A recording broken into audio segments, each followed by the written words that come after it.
Voilà, bien bonjour Jean-Charles, voici Serge donc d'Oregon Classics, venu voir cette T-Bird à votre demande.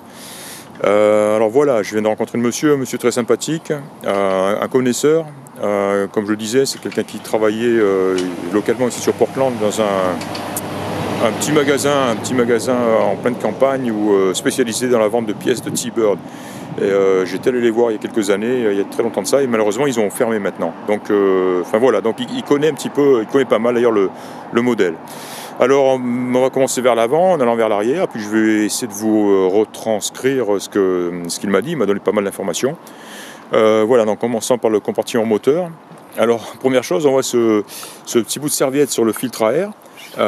C'est simplement une précaution pour protéger la peinture du filtre à air, parce qu'il a installé comment on appelle ça, cette espèce de mousse d'isolation sur le haut du capot qui est assez abrasive, et comme elle était en contact avec le filtre à air, elle, à force avec les vibrations, elle ponçait totalement le filtre à air.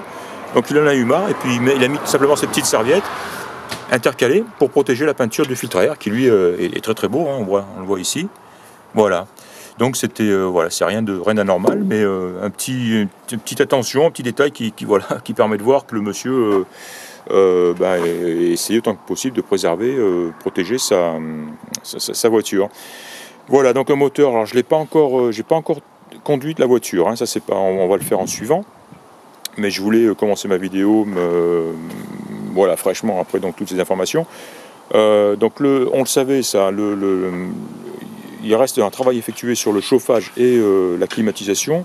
D'ailleurs on voit le bloc, le compresseur qui n'est pas connecté, on voit l'absence de courroie et bien sûr toutes les durites, hein.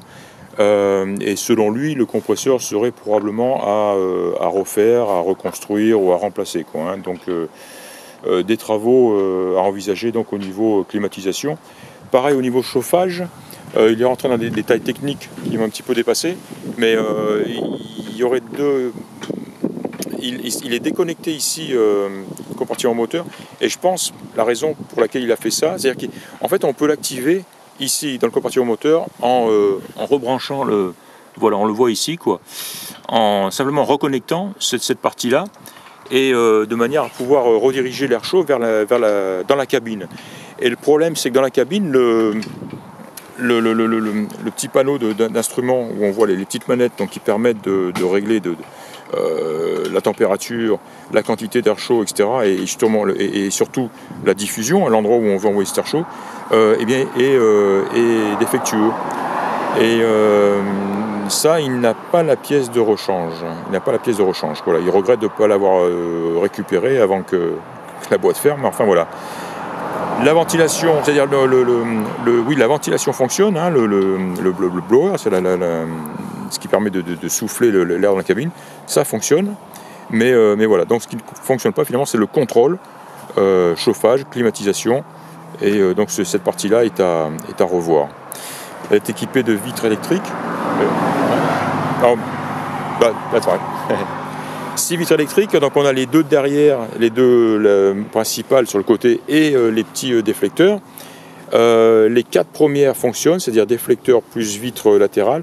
Les vitres arrière ne fonctionnent pas. Celle-ci, on entend le moteur claquer quand on agit sur l'interrupteur, mais la vitre ne descend pas. Elle est certainement elle stick, hein, comme on dit ici. Elle est peut-être le système à lubrifier ou quoi, enfin à revoir.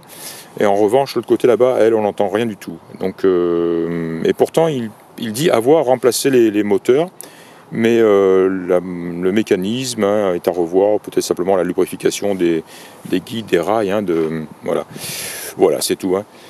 Puisqu'on est dans le coin ici, jetons un œil sur le vinyle du toit, qui a été remplacé aussi en 2011, en même temps que la peinture a été faite. Alors il est joli. Il faut savoir que c'est un vinyle qui est, comme il n'existait pas, il était introuvable dans cette couleur. Et celui-ci était donc à l'origine un vinyle noir qui a été teinté. Alors ça a été bien fait parce que je pense qu'il a besoin d'être nettoyé, mais malgré tout, on voit pas de traces on voit pas de peinture qui s'en va, quoi, il est encore en bon état. Je pense qu'il a besoin d'être bien nettoyé. et il a une belle apparence. Et en tout cas, il a pas de, je sens pas de cloque hein, ou de bulle sous le vinyle, donc c'est une bonne chose. En revanche, le travail qu'il a fait ici pour voilà, comment on appelle ça, c'est du silicone ça, hein, pour rendre imperméable donc la jonction ou la fin du vinyle ici. Il a fait un travail de sagouin, quoi, hein. Donc il a eu de la chance, il a trouvé le silicone de exactement la même couleur que le vinyle, donc c'est bien. Mais enfin voilà, il aurait fallu hein, faire une finition un peu plus jolie. Ça, il faudrait l'enlever et le refaire, hein, je pense, ce serait beaucoup plus joli. Puisqu'on a parlé de la peinture aussi, alors c'est une belle peinture, alors je le répète, hein, c'est la peinture, ce qu'on appelle le Lambert Glow, qui était la peinture dont les modèles spécial Landau étaient peints, hein, donc à grande majorité. Donc une très très belle peinture, mais qui est faite en 2011. Par contre, on voit ici et là des petites zones comme ici, je ne sais pas si on les voit, où on voit une espèce de chair de poule très très très légère, mais elle est un petit peu, on la retrouve un petit peu partout, tout autour de la voiture. Enfin, quand je dis partout, non pas sur toute la surface, mais à certains endroits. J'en retrouve ici un petit peu là, et il y en a ici aussi. Peut-être plus sur les parties horizontales que les parties verticales. J'en ai trouvé aussi, voilà, on l'en voit ici, sur le haut, sur les parties horizontales. Voilà, ici il y en a pas mal aussi. Alors je sais pas si ça se verra, peut-être en photo ça se verra, je ferai des gros plans, mais il y en a un petit peu tout autour de la voiture. Par contre on n'en voit pas, je pense pas, sur les parties verticales. I was telling that those flows here, we find them only on the horizontal parts, not the vertical parts. Right. So maybe the parts more exposed to the light, the sun, I don't know. Right. But if you look on the vertical parts, right. I didn't see any. Right. They're all right here on the flat right. horizontal surfaces. So that's interesting. Maybe the exposure to the sun. It could be. And it's showed up over the years since it's been done. Okay. A little more every year, you know. Okay. This wasn't this bad last summer. Oh, really? Yeah. Okay. Il est en train de m'expliquer que c'était... bon, ça s'est développé au fur et à mesure des années. Il m'a expliqué, par exemple, celle-ci n'était pas ou était beaucoup plus... enfin, moindre, ne serait-ce que l'année dernière, quoi, hein, donc... ce qui me surprend un petit peu, quoi. Enfin, je vois pas trop pourquoi elle apparaîtrait au bout de... c'est de 2011, au bout de 6 ans, quoi, hein. Enfin, bref. Voilà, tiens, il me montre les feux séquentiels hein, qui fonctionnent, hein, gauche et droite. D'ailleurs, il m'a expliqué que le système il avait remplacé le système d'origine par un système électronique. Et c'est une bonne chose, ça, parce qu'il est beaucoup plus fiable et le système d'origine étant beaucoup plus compliqué à dépanner. J'en ai fait l'expérience.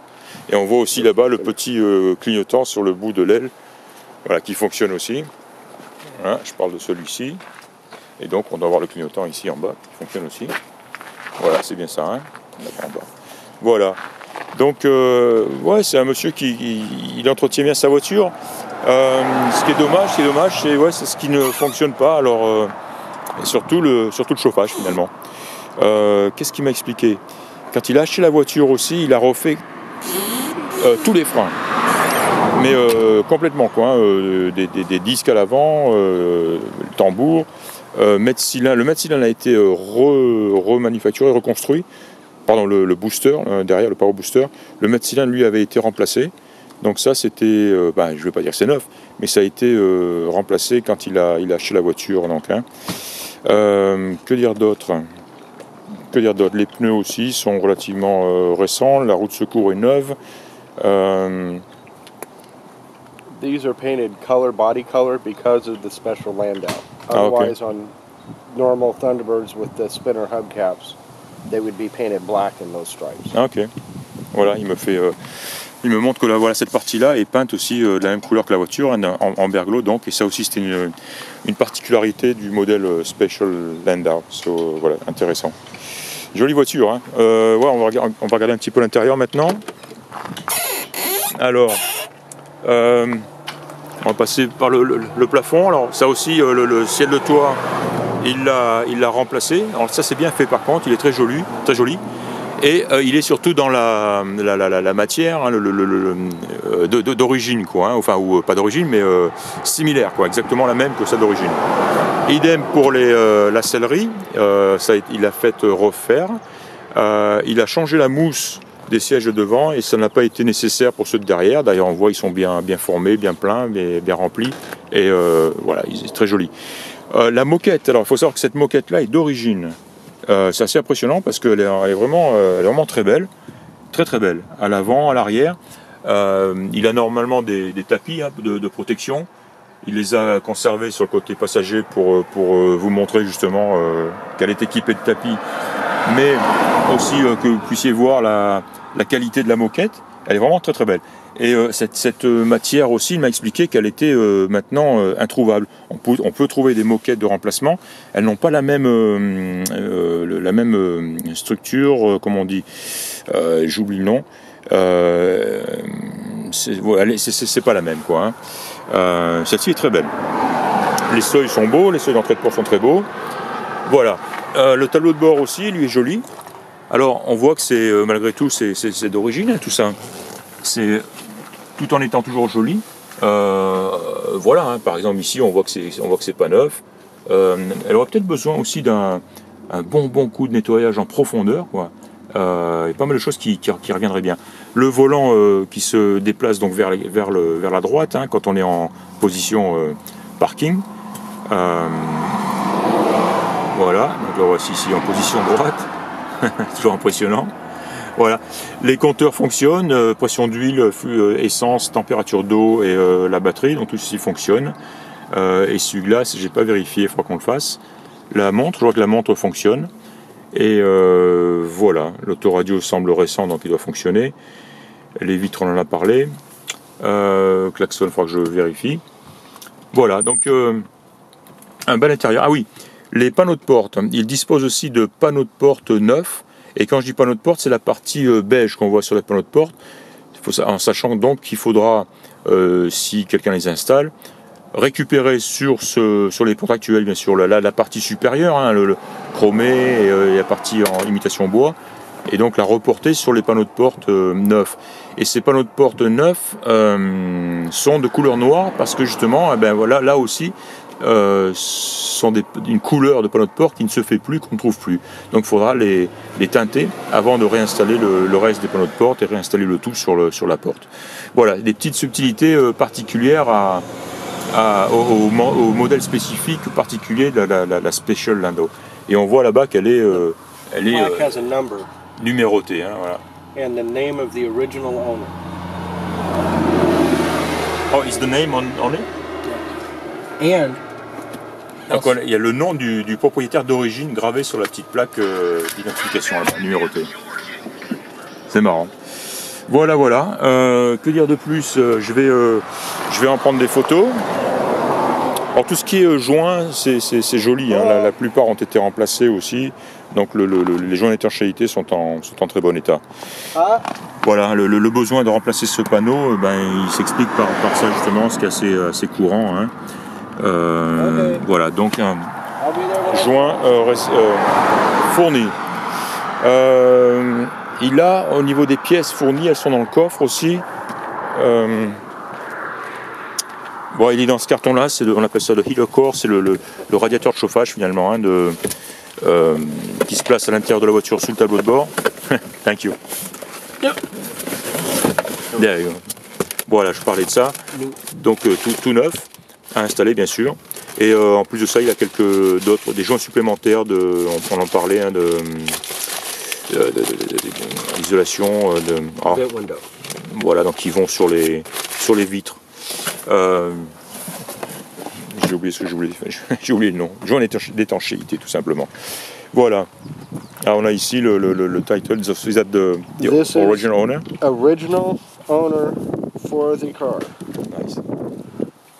Alors voilà, ça c'est ce qu'on appelle le title d'origine avec le nom du monsieur, voilà, du propriétaire d'origine qui habitait à Laura, qui est un quartier de Portland, quoi. Ah, ça c'est super, hein. 1965 and yeah. He moved He originally bought this in California. Oh. And he moved up here in 74. Oh, okay, so that's when he had it registered here in Oregon. In Oregon, 74. right. Okay. Alors le monsieur l'a acheté en Californie et il a emménagé. The Oregon plate said 78 when I pulled it out of the garage. Yeah, okay.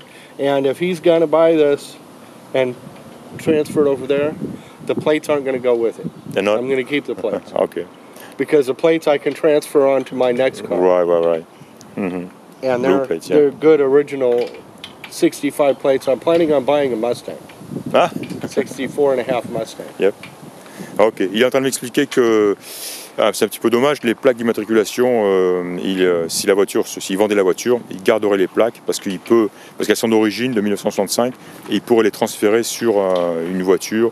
Il a l'intention d'acheter une Mustang 65 aussi et son but ce serait de transférer les plaques sur la Mustang, quoi. Ça se fait pas mal ici, quoi. Donc bon, c'est un peu regrettable, mais bon, c'est pas trop grave. Donc voilà, le monsieur qui l'a acheté en Californie en 65 est venu s'installer en Oregon en 74 et je crois qu'il a arrêté, voilà, et il a garé la voiture en 78 dans un garage, dans une grange, pour ne plus s'en servir, et elle a été ressortie de ce garage par ce monsieur ici en 1998 ou 19. Voilà, comme ça on connaît toute l'histoire de la voiture. Voilà, bon, ça va faire une longue vidéo qui va être longue à charger. Je vais m'arrêter là, je vais continuer les photos, on ira faire un bout de conduite, un bout de route, et puis je vous dirai ce que j'en pense. Voilà, c'était Serge, donc d'Oregon Classics, et puis en vous disant merci de m'avoir écouté, et à très bientôt.